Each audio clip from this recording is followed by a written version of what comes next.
Hey guys, welcome to the next button down tutorial. Our next step is going to be sewing the plackets to the sleeves. So you guys are going to need piece 24. My piece is currently compromised.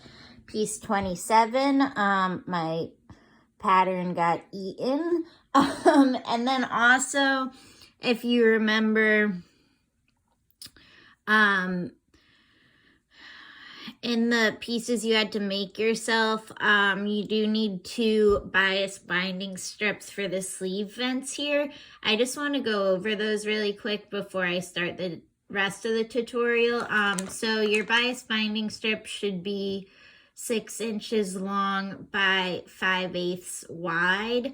And just as a reminder, the bias is the diagonal of the fabric, so you just want to, you'll notice like I just have a little bit of a scrap left of my fabric, so you don't need a lot to do this, but you just want to turn a piece of your fabric to create a 90-degree angle, and then you can sketch out the bias binding on here. So real quick, I'm going to put my phone down, but I'm just going to take my ruler and my pencil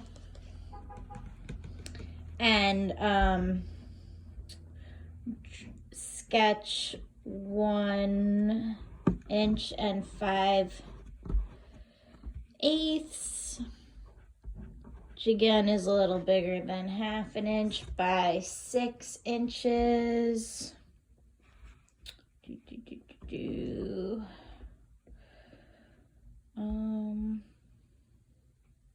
Why is it? Okay.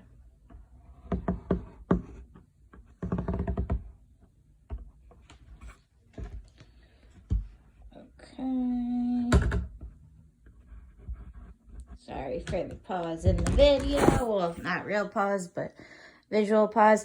Okay, so I just sketched out my 1/5 or 1 5/8 by 6 inch bias binding on the fold of the bias, and then I'll just take my scissors and cut along the fold and cut out my shape and then cut it in half to get my 2, and you can see my green lines on a diagonal, and this will just make the binding stretchier and mold around the edge of the fabric for the placket easier. So go ahead and, if you haven't cut your bias bindings, do that now, and then I will begin the actual sewing tutorial. All right.